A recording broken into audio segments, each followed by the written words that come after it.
Hello, Bob Van Rossum with MarketPro. Today's video is on salary transparency and what are some of the challenges that we see candidates facing, as we've got 50 different states out there and there are many different rules and laws around salary transparency, what organizations can ask, what they can't ask, and how you're expected to answer. But we see candidates getting in trouble with that.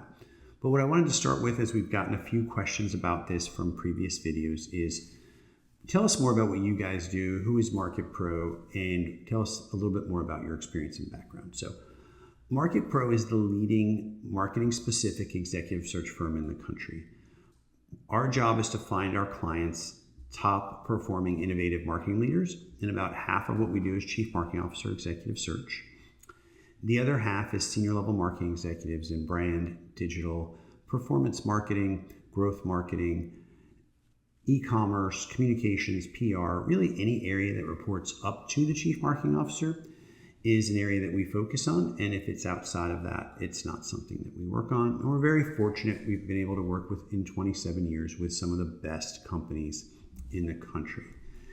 So now as we go forward, we say, hey, I want to help candidates kind of grow their career and help people learn from the stuff that we're seeing in the marketplace. One of the things that's really challenging is the salary transparency laws are different by every state. And so you've got 50 states out there, and you don't really have 50 different rule sets, but you do have quite a few different. And so in about half the states, I can ask candidates what they're making. And in about half the states, I cannot ask. And so let's first start with, is that a good law? And the reality is, I think it's very well intentioned. And with a lot of what the government does, it's well-intentioned, but it has some unintended consequences. So for people at the level that we work at, senior executives in marketing, it really doesn't help one way or the other. It really doesn't impact the salary negotiation one way or the other. Because at the end of the process, they end up in the same place they would have, right?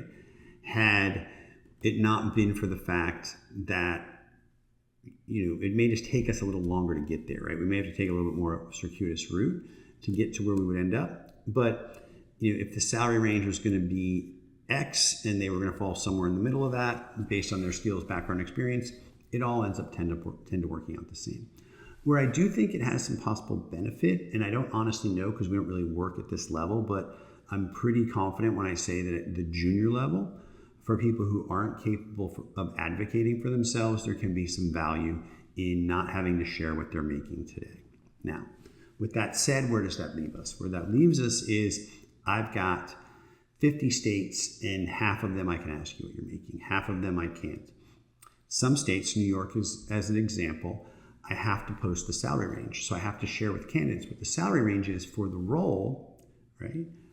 And that leads to certain expectations and may lead to people getting disappointed. So what are some of the challenges we face? The first one's really easy, right? If you live in New York or California or Massachusetts and you're going to relocate to a state where the employer is allowed to ask what you're making, right? In Florida, in Texas, etc., then the rules apply as to where the job is located. So if you're talking to an executive search firm or if you're talking to an HR person and that person has a job located in Florida, right, then they're okay to ask you what you're making.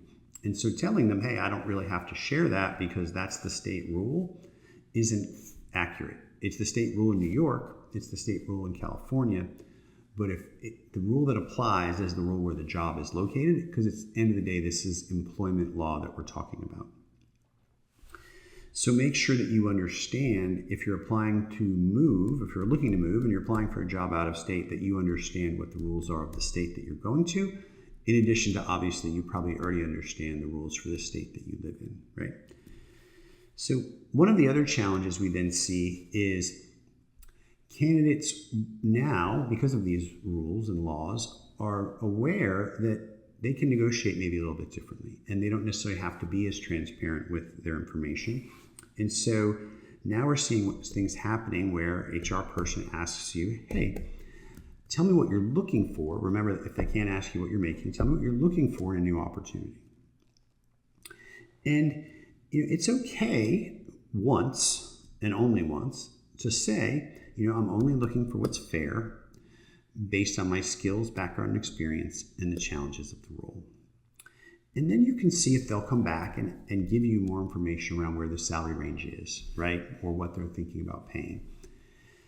But if they turn around and say, hey, I understand that you're not wanting to share that information at this point in time, but I really need to understand that for us to be able to continue in the process, it's really going to be at that point in your best interest, no matter how they phrase it, to share that information when the question gets asked a second time.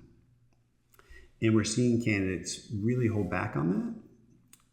And then, employers are really losing interest in potentially hiring them. The third challenge we're seeing is in certain states, and again, New York is one, where you have to post with the job posting the salary range. And that leads to unrealistic expectations, right? Because organizations post a salary range that is $225,000 to $250,000 a year. And people see this is going to pay potentially $250,000 a year base salary plus bonus plus whatever else may be included in the package. And now if they like me, they should pay me $250,000, or I want to be able to get the top of the range. That will show that they value me. And the reality is that's just not true.